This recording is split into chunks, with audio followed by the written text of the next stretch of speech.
Hello and welcome to Stories of Resilience, our podcast series to promote an ACE-aware nation in Scotland.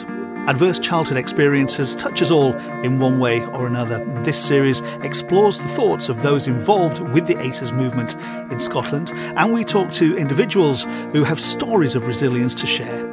I'm Gary Robinson. My guest today is Dr. Suzanne Zeedyk. I know Suzanne well, as many of our listeners to this podcast will do as well. However, the work and the name of Dr. Suzanne Zeedyk may be new to some of our listeners to this today. But Suzanne, so good to see you again. Thank you for being in the studio with me. It's brilliant to be back, Gary.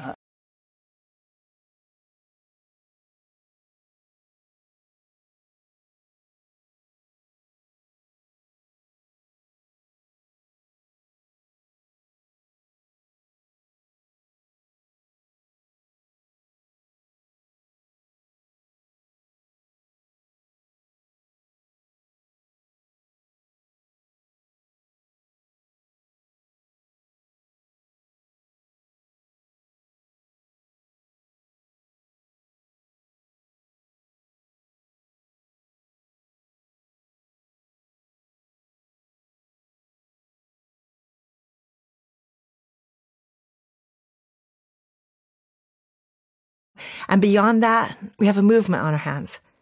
And that movement wasn't here 2 years ago in Scotland. And I think it's amazing what has happened. So in April 2017, Tina Hendry and I, with our organizations Connected Baby and Reattachment, held a screening of a film called Resilience, which basically nobody'd ever heard of. And we just wanted to be sure that Scotland had a chance to see that film because it was being screened in London. And so we hosted this public screening to make sure that we too had a chance to think about ACEs, about the biology that is affected when children experience pain and distress in their childhood. And we just really thought it was going to be one screening. And then the interest exploded. So across last summer in 2017, our partnership took that to 25 different communities in Scotland. 2,500 people saw the film, and then it exploded further. People who saw it went back and demanded that their local authority purchase the film, that their organization find ways to screen the film. Some people bought it themselves. Because I don't know what I thought was going to happen. I just knew at the time that Tina and I could schedule a screening, and then it happened on its own. Okay. The same thing has happened with the conference and with this partnership with Tigers. Pauline Scott, who's the head of Tigers, and I thought, I wonder if we could have a conference and we could invite Nadine Burke-Harris. Now, to be frank, that takes money. That doesn't come cheaply. One of the wonderful things about the partnership with Tigers was that they had the capacity to manage a really bigger budget. And so we thought, okay, we could give that a shot. And we think people will come because Nadine Burke-Harris had become really well known through the screenings of the film. And so we emailed her. And once again, I don't know what I thought was going to happen, but really probably I expected that she would say no, or that we might not hear anything from her team. And then she said yes. We thought, okay, how many people do we think will come? And we took the risk of booking the SECC. Okay, now that was scary to me. The SECC, like pop stars and political parties book the SECC, not two small organizations. And the reason I take the time to tell that story is because I guess I reflect a lot on how do movements start. And they often don't start with the vision of a movement. They often start with a sense of, well, I could try this, we could try this. And that's what's happened. I want to keep on the film just for a second. Okay. What is it, if we can quantify it, that makes that film so special? Oh, that's a great question. We should get Jamie Redford back and ask him how he put that film together and what his thoughts were. Because I think a lot about Jamie Redford, who is the director of that film. And what I think really works about Resilience is that he manages to tell the story of an awareness of a scientific insight. But he does it in a way that science doesn't often tell its own story. He starts by interviewing the scientists who discovered it. And they don't just tell their findings. What I think makes the film is that they tell the story of how they felt about their findings. So we hear Vincent Felitti and Robert Anda saying how they were laughed at, about how they were shocked by the findings that they have. And Robert Anda says he sat in his study and cried. He didn't know how much pain there was in America. And so when scientists tell you how they feel about what they're discovering, it tells the viewer how they're allowed to feel, and in fact, how they maybe should feel about scientific findings. And I think that's what's crucial in using evidence to guide policy and practice, is that we don't just need the information, we need the meaning of the information. And I think that's what that film gave us. And then it told us stories of what people are doing with that information. And I think that's crucial. So it tells us what we know, and it tells us how we feel about what we know, and it tells us what we should do about what we know. And it does all that in an hour. And I am astounded because we have been talking about ACEs in Scotland for a decade or 15 years. And there's a lot of people who've contributed to that. But we didn't have a grassroots movement based in the public till that film came along. That has made me think a lot about how you have public movements and how you get change. And I am so grateful to Jamie Redford for making that film. He didn't have to. And it has changed Scotland, that hours-long film. It has. Leads me on to my next question. Does that worry you? I'll tell you for why. If you listen to some of the stories of resilience to the people that we have spoken to in this series, that film and this movement is changing lives. Yes. It's also making people very uncomfortable in certain circles because of the sort of language that is being used, the way that people are very emotive, because we're talking about young people, we're talking about children. You and the team have seemed to have lit a firework which has exploded and will continue to do so. Does that concern you? No, but I think it's a brilliant question. It's absolutely the case that there are, limitations, restrictions on what the film is able to tell us about ACEs. So the film doesn't explore nearly enough about babies' experiences. And I have colleagues who are concerned about that. The film doesn't explore what other language we might use other than trauma and ACEs. The film doesn't explore cultural context into which you put this information. Of course it doesn't. It's only an hour long. So while many people are worried about some of those limitations, I forgive it all of that. Because I think what the film did was tell enough of a story to get people interested. They don't feel overwhelmed. They leave hopeful. I think that's what makes it's a brilliant film, because you leave a film that's talking about pain and distress and things that some people can't even contemplate, and you leave it hopeful. Well done, filmmaking team. Now, if we get smart and we take that as a starting point and not the whole story, then we'll serve ourselves, because it's not the whole story. There are conversations we need now to have as scientists, as a society, as policymakers, as practitioners, as professionals, as families. There are conversations we are responsible for having. It's not fair if we see that as a limitation of the film. We need to now think about, what language do we use? What language do we already have? So we've had GERFEC as an educational policy, getting it right for every child for years now. GERFEC overlaps with ACEs, but we didn't have the language of ACEs. Lots of education professionals will have GERFEC in their head. Many families out there may not be quite familiar with that term. But ACEs provides the why for GERFEC. It's not like another initiative. Children experience pain and distress, and it changes their biology, which is why we need to get it right for every child. We need to think carefully about how this should help us to think creatively and not create more pressure for people. What it needs to create is urgency rather than pressure. What we haven't had is enough urgency, because I don't think that what we've understood is that stress changes biology over the long term. And that film really helps us to get that key insight. Let's talk about parents for a second, because throughout this, a mirror is being held up to parents in Scotland.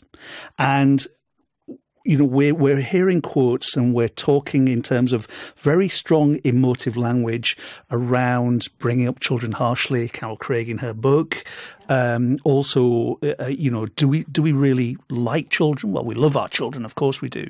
But there is this, what could appear as criticism of how Scottish parents bring up their children. And could that be perceived as criticism? Will add more pressure to parenting. And then subsequently, we might get pushback from parents that go, how dare you tell me how to bring up my children? And no, I don't bring up my child like that. We make a mistake if we think this is about parenting. This is a societal issue. And we really need to take that on board, because then we think more creatively and more effectively. This is not just about parenting. This is about teaching and social working and doctoring and sportsing and politicking. This is about how we as a society make our children feel part of us and make our children feel welcome and make our children feel loved and valued. Now, having said that, we don't have to make it that. We can make it all about parenting if we want. And then what happens when you do that is that you have a discourse that says it's those parents over there who are doing a poor job. It's not us parents, meaning it creates a divide between whomever the them and the us is. So I'm absolutely doing my best to try to keep the language and the public discourse from going down that route, because it would be so easy. We've done that again and again. We make it about communities of vulnerability. There are lots of vulnerable communities in this country, in our country, but it's not about the them. It's about the us. And I hope that the call for compassion and curiosity and courage that has accompanied the growth of the ACEs movement in Scotland, which I am daily grateful for and find remarkable, because that could have got lost. But there are thousands of people insisting that we keep compassion and curiosity and what happened to you rather than what's wrong with you. The movement in Scotland has taken that, to our hearts and are insisting that be part of the way we roll this out. So that lets us see the much wider picture, because it's not just parents who can understandably feel guilty and concerned and criticized and confused. Teachers can feel that. Social workers can feel that. Politicians can feel that. Family support staff who will say, we've known this for years, can feel that. And I think that's really important to understand. Because then we understand that a first place that we as human beings go when we hear information about how we can do damage, understandably, the first place we go is to protect our own self, to protect our own ego. Because we want to think we've done good in the world. It's hard to think that we could have created damage that we never meant to. So part of the question we have to ask ourselves is, how do we talk about this stuff? What language do we use? And let me give an example from the past that I often talk about, which is 1950s hospitals. Because we've been here before as a country. In the 1950s hospitals, a film came out called When a 2-Year-Old Goes to Hospital, made by a social worker named James Robertson. And we were in the same place. We had new emerging data about how important relationships were, about how children's fear changes their biology and makes them withdraw into themselves. And that was the birth of attachment theory. And he went about hospitals trying to help staff to see how very standard practice was damaging children. And when he couldn't make his data tell that story, he made a film. And films were very new in those days, in 1952. And he showed the emotional response that a child had to the fact that her parents couldn't come and visit her every day. And that was standard practice. And here's what happened with that film. Hospitals, nurses, doctors didn't go, "Yay, Mr. Robertson, thank you so much for coming showing us how our standard well-meaning practice is damaging our young patients." And when I tell the story that way, you understand why they didn't say that. Because it felt hard to hear. There's something that they thought was normal and they were just doing their best and they were just following standard practice. Damaged children. And the fascinating thing about that story about 1950s hospitals is it took him 2 decades to get the kind of change that he had been trying to bring about. I think we're there again. I think we've got another film that is trying to help us to see how we could do damage. If we are not courageous and curious, we will continue to shut down in the way that the nurses of the 1950s understandably did.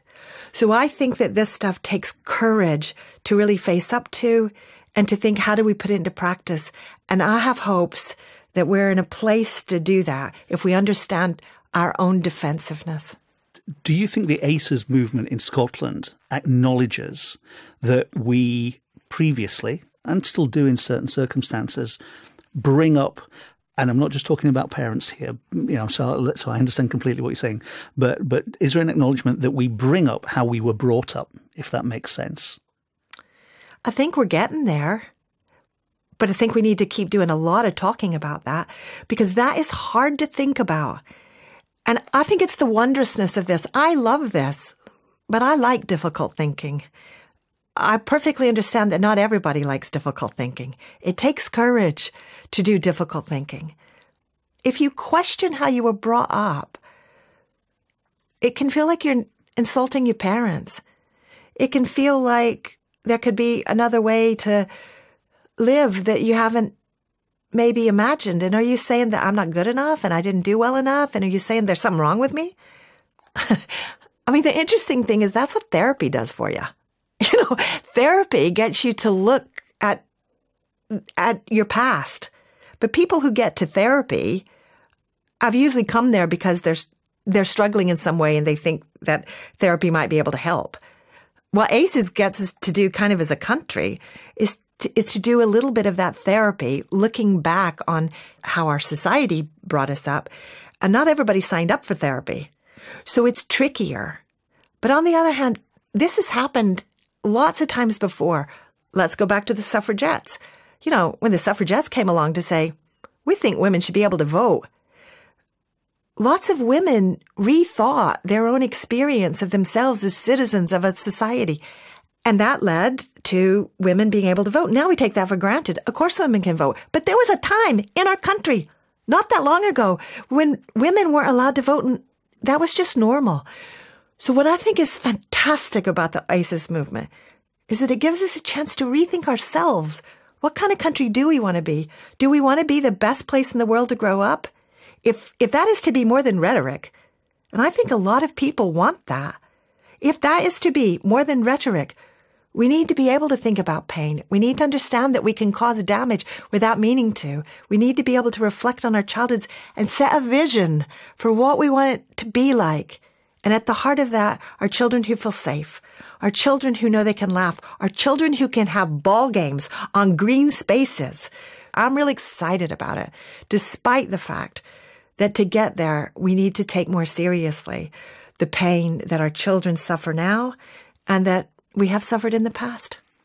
And there are more challenging or courageous conversations to be had then. It's interesting, isn't it, about the term ACEs, those letters, ACE, little s, adverse childhood experiences, how it's almost got two meanings now in this country. It does. So ACEs, in terms of adverse childhood experiences, what they actually are.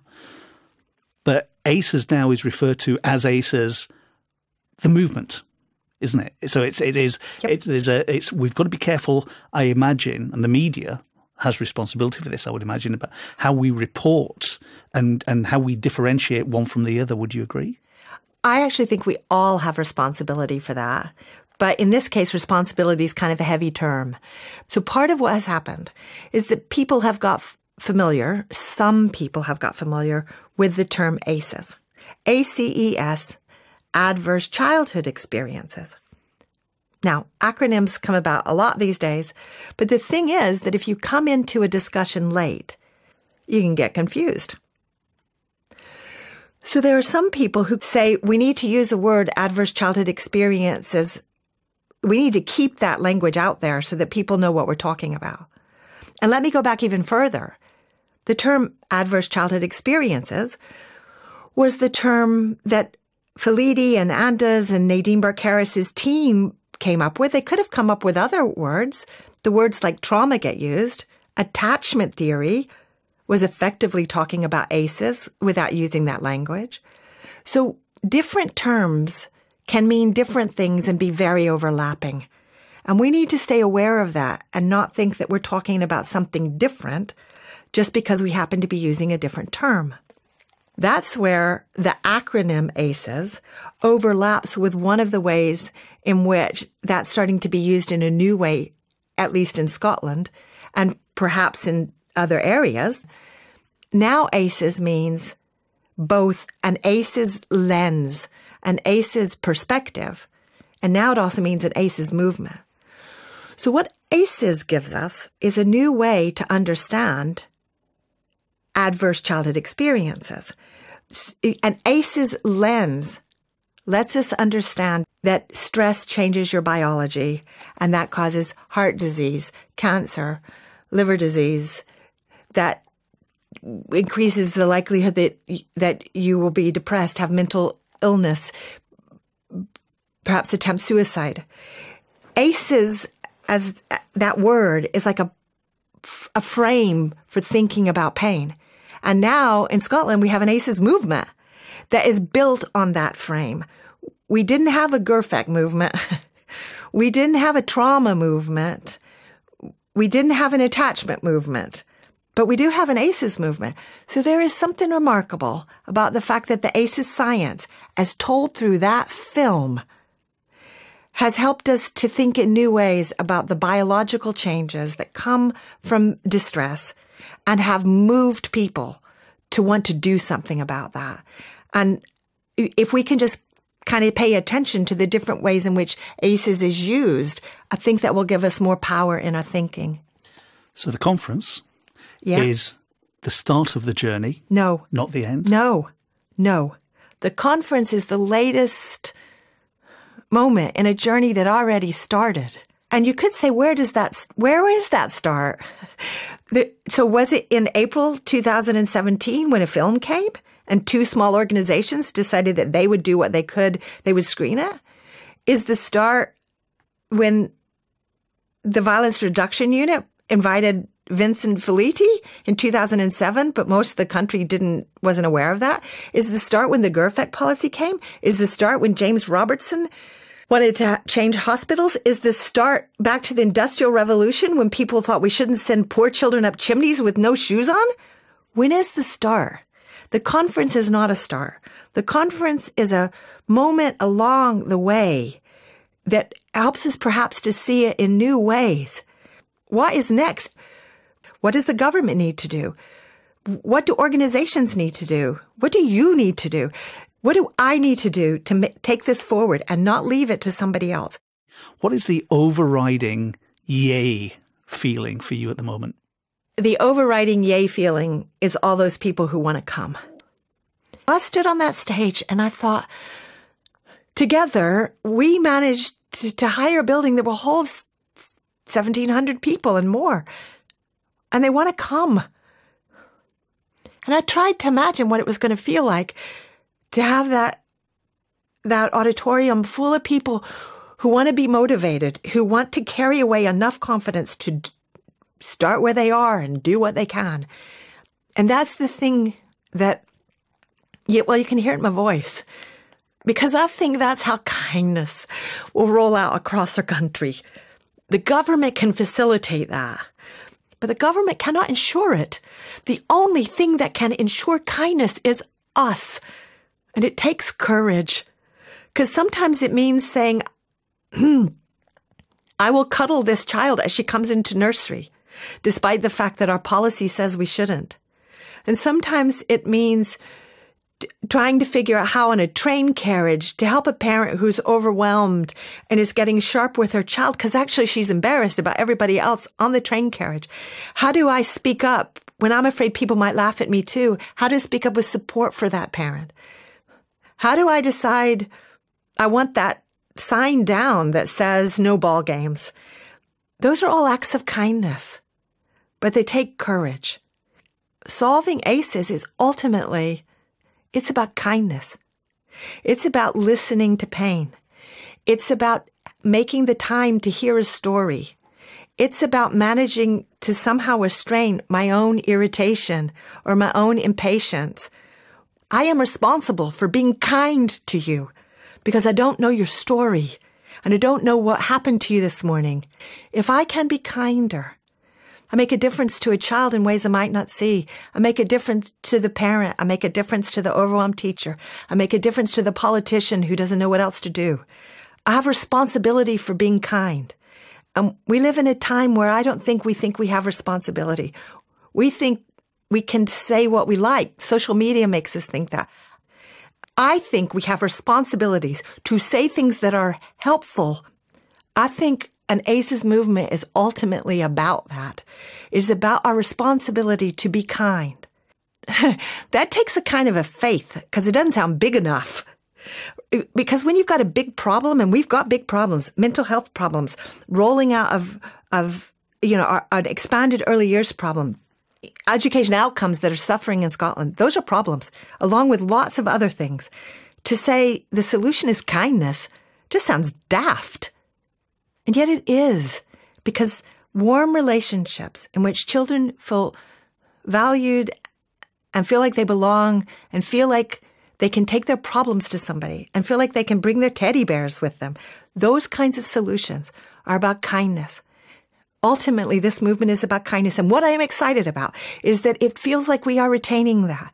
So as a country, we can hang on to that and understand that ultimately that's what ACEs tells us about. It's not about scoring. That's an important debate. That might be helpful to us, but ultimately it's not about that. It's about kindness, because that's what our biology as human beings looks for. Then we will crack this. And I'm excited and hopeful because people are resonating to that message. Well, you were absolutely right. I did have more questions, but as always, you've answered them all. There they are. Thank you very much indeed for that. As always, very honest, very insightful. I take away from our interview kindness and compassion shone through, and that will shine through over the conference days. So looking forward to it. Looking forward to working with you on the 25th and 26th. And thank you for being brave with tigers to make this happen in Scotland. Dr. Suzanne Zeedyk, as always, it's been a pleasure. Thank you. Thank you, Gary. That was Stories of Resilience, celebrating individuals and organisations who are helping to make Scotland an ACE-aware nation. Find out more about ACEs and the ACE Aware Conference this September in Glasgow at www.aceawarescotland.com.